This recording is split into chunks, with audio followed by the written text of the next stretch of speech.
Hey guys, so there's some person out there that made this great website where you can actually compare phones. I'm not sure if it's a new website or whatever, but I saw a comment about it. So it's versus.com is the website name. You can compare different phones, even phones that's not even available at the moment. So I thought it was pretty fun. I mean, this is just, of course, speculations, but it's still pretty interesting to go over because a lot of the specs they will probably are going to see on the S5. I mean, it's not official, but a lot of them probably are true. So we do have a comparison here between the iPhone 5s, which is the latest iPhone, best iPhone, and then the Galaxy S5. Of course, this is also like a render of the Galaxy S5. A pretty epic render, though, of the Galaxy S5. So I want to talk a little bit in this video, some top reasons why the S5 would be better than the iPhone 5s. If you look at the rumors about the rumored specs and stuff, and what people have been voting for, which I find pretty interesting to go over. So let's go over it in this little video. So here are the reasons. The top reasons here why the Galaxy S5 seems to be the shit for most people. The first thing, of course, that most people enjoyed was 582 votes for more of a battery life. As you probably know, iPhones comes with a very tiny battery, around 1500 milliamps, 1570 milliamps apparently here, versus the Galaxy devices that have more battery power. Of course, they usually also have a bigger display that drains more battery, but if you just look at the milliamps, you're gonna get a better in the S5. Here it's saying 4000 milliamps. I actually don't believe it's gonna be that high. It's probably gonna be around 2900. That's what I've been seeing, 2900 milliamps, which is still very impressive if they do that. And then we do have a faster CPU clock, which we might see also on the Galaxy S5. I mean, it's already pretty good on the Note 3 at 2.3 GHz, but 2.5 GHz also would be pretty nice quad core there. Apple have a little bit hard time here to compete with their dual core, but still the performance is still moving pretty okay actually.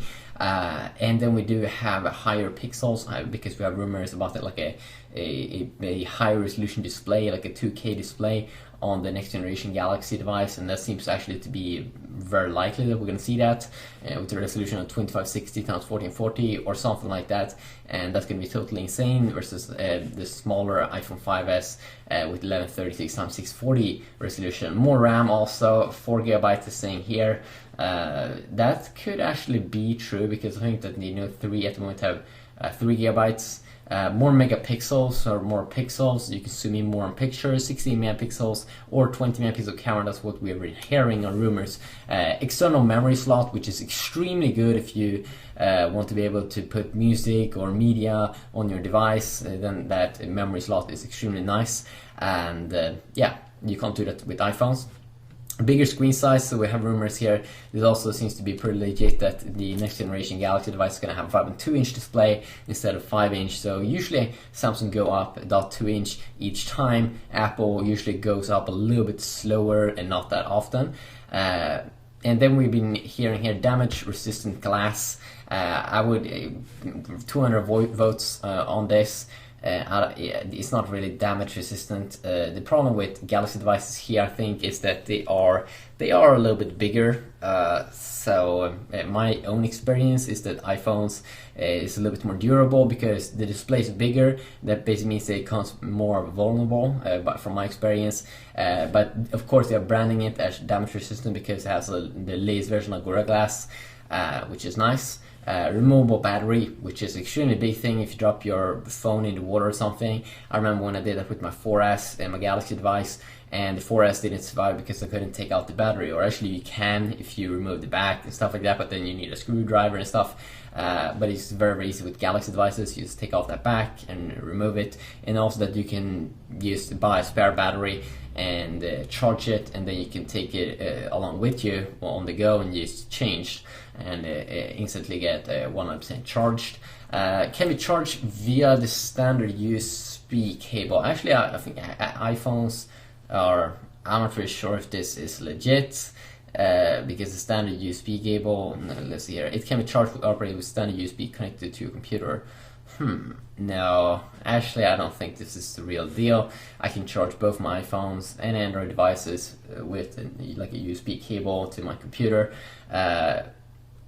Has built-in optical image stabilization. That's what we're hearing. Upgraded camera, so should probably be a little bit better there. Dustproof and water resistant. That's a rumor that we've heard. I'm very, very skeptical that we're going to see that, but that's going to be totally epic if it is. We saw that with the Galaxy S4 Active variant of the Galaxy S4 that was water resistant and stuff, so definitely Samsung can pull off stuff like that, but are they going to do that on the flagship device? I don't think so. I think actually the price is going to be a little bit higher then, but if they do, then that's going to be totally epic.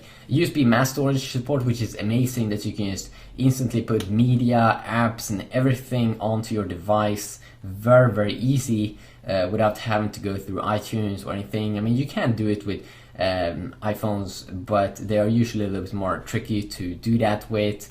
If you jailbreak, then it's way, way easier, but use normal putting stuff, media on your device. Definitely Android is the way to go there. DLNA certification, wait, let's see here. Data can be transferred between them. Yeah, so a lot of things here with transferring stuff is usually easier to do on Android. It's a little bit tricky usually on iPhones. Better Wi-Fi, probably gonna see way better Wi-Fi here on next generation Galaxy device compared to at the moment the iPhones. Wireless charging, which is kind of like, yeah, it's wireless, but you kind of have to use a dock or something. But I'm definitely looking forward to that because I hate cables. So yeah, just some reasons here. Also remember, this is just rumors, but I still find it pretty interesting to do, and a great looking website here, pretty interesting. So what do you think about this? Are you looking forward to the next Galaxy device that we might already see in March, or we heard a rumor about February 23rd from Elder Mortensen at the Mobile World Congress in Barcelona next month, but I don't think we're going to see it there. But March, April timeframe, that's going to be Galaxy times. Right now, just drink some vodka or something and just chill out, because it's just January. Don't buy phone now, you sell your phone right now and just chill out and wait for the good stuff for 2014. And also, yeah, if you do want to have free apps and stuff, I will leave a link in the description to that down below also if you want to check that out. Works both for iOS 7 or just iOS in general and Android apps, so you can get free apps used by downloading other apps, which is pretty awesome, and also gift cards to pay, like PayPal gift cards and Amazon gift cards. So yeah, it's pretty awesome. So just a quick little video here. Hopefully you did enjoy it a little bit at least. Peace out.